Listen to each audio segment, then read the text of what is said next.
So again, just a reminder, the routine, we come in, we'll always have the check-in sheet over here, so I know if you hear instructions on the board.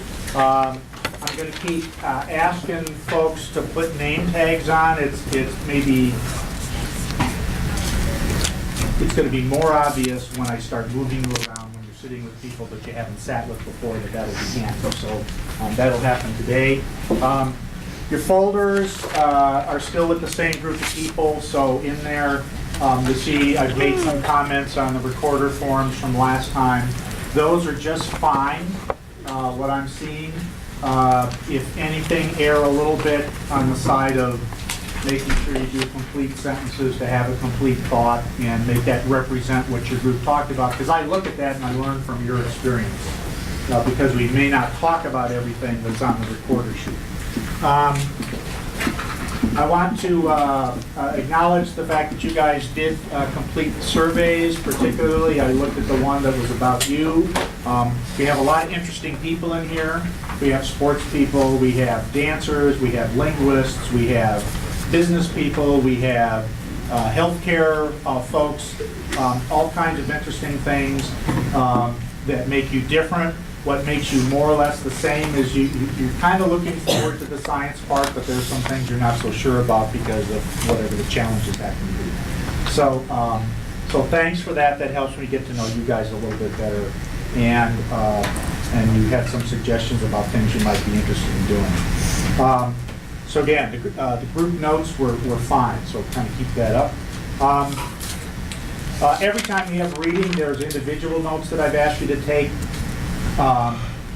Whatever you wrote for today, I'd like to collect and take a look at, so make sure you leave them over here on the table. You can hang on to those for the moment, okay? If you're wondering, did I look at your notes from the second class day, somebody asked me, the answer is yes. While you were working, I checked around and saw that you all had something. That looked pretty reasonable. So I didn't actually read them, but I saw that you had done that work and everybody had credit. Are like the notes from, they're all like continuous? So like I had stuff on the last one and... Oh, you just did them continuously? Yeah. Yeah, my phone. Are they like stuck in notebooks where you don't want to rip them out? Well, I can rip them out, I'll just have old stuff. All right. So let me think about a different way to handle that. I don't want it to upset your routine. One of the things that some of you guys mentioned is you really like to be organized and have things in control. So I don't want to be the cause of something that creates little anxieties. So let me think about that. If you happen to have it loose, well, let me think about that. I got like 15 minutes to figure this out. We'll see if I can multi-process. Okay. One thing that I didn't say in class, but I did through emails, is say I would like to have a standing assignment. Just wanted to give you a heads up about that. I explained it on Blackboard. One of the handouts in your folders is about the standing assignment, which is the same thing as I posted on Blackboard. So essentially, I just want you to write a little bit each week about the same thing. It's not a test. You don't have to do any research. I'm not looking for what you think is the best answer. I just want you to write off the top of your head, this is what you think about heat, temperature, the relationship between those two things, and anything that happened in the week to inform that. And then you're going to have a sweep of that across the semester. Send that to me electronically each week, and do this sort of format.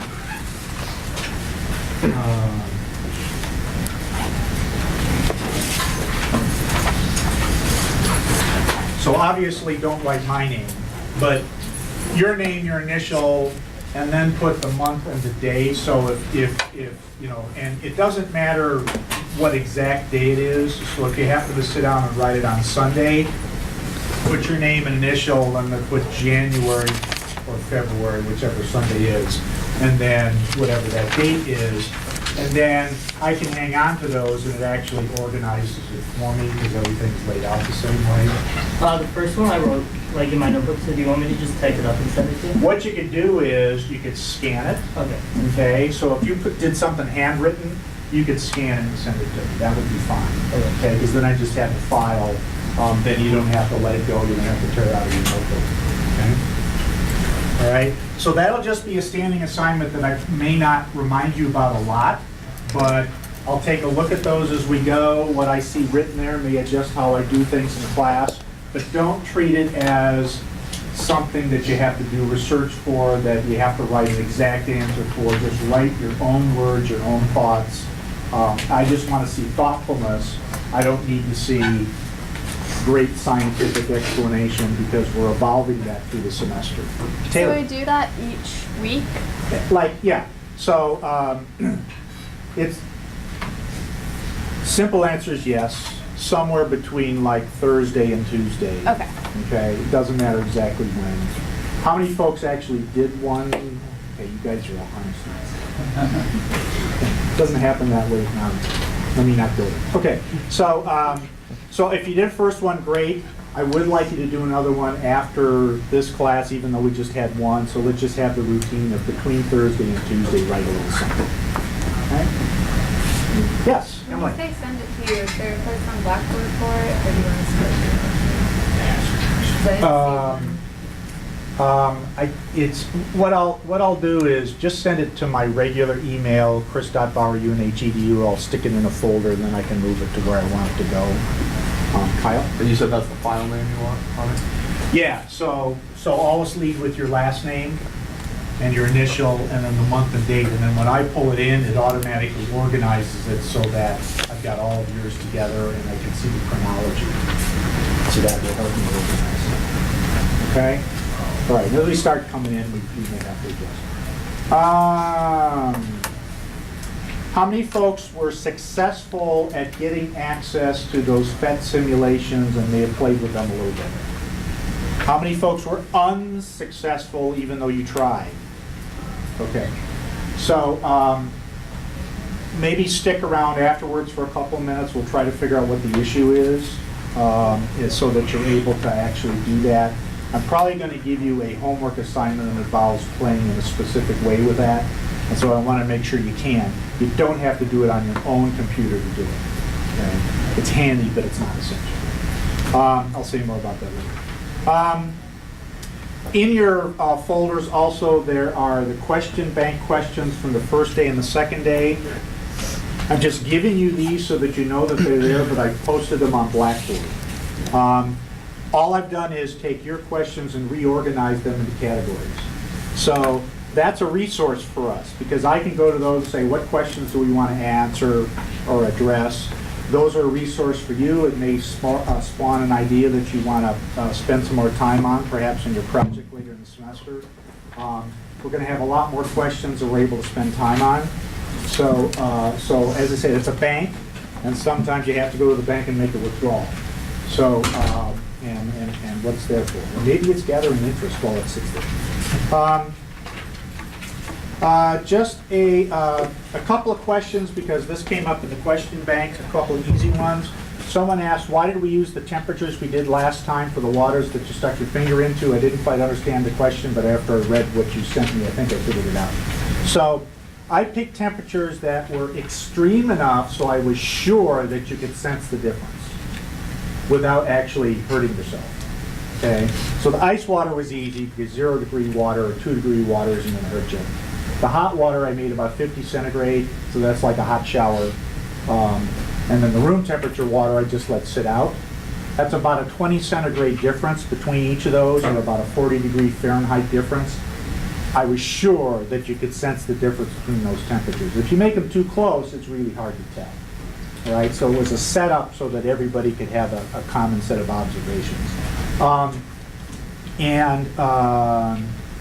And then I just put them in those insulated mugs and let them sit there for about a half hour before you got your hands on them. So the temperatures would have changed a little bit, but not too much. So we do activities. I'm often trying to design them so that whatever phenomenon we're talking about is not something that you have to take my word for, but you can actually experience it. Someone asked about Quicksilver. Who knows what Quicksilver is? Anybody? Anybody? Silver in the liquid phase. Okay, that would be true, okay? when you melt silver, you could call it quicksilver, but there's actually a substance that name goes along. Any thoughts? Mercury. Okay. Mercury, it's silver, and it's liquid, and one of the names that folks had for it was quicksilver. Silver has the symbol Ag on the periodic table, and the name associated with it was argentum. That's Latin for the name that was attached to that. Mercury is abbreviated Hg on the periodic table. That comes from this word, hydrogyrum. Why did they call it that? Hot water or liquid, argyrum, argentum, silver. So mercury was given liquid silver name because people knew about silver and they said, well, it's not the same as silver, so we're going to give it a different name. So that's the derivation of that. Those two elements were some of the first elements that were actually known in their pure form back 2,000 years ago. So I just thought I'd mention those two things to you.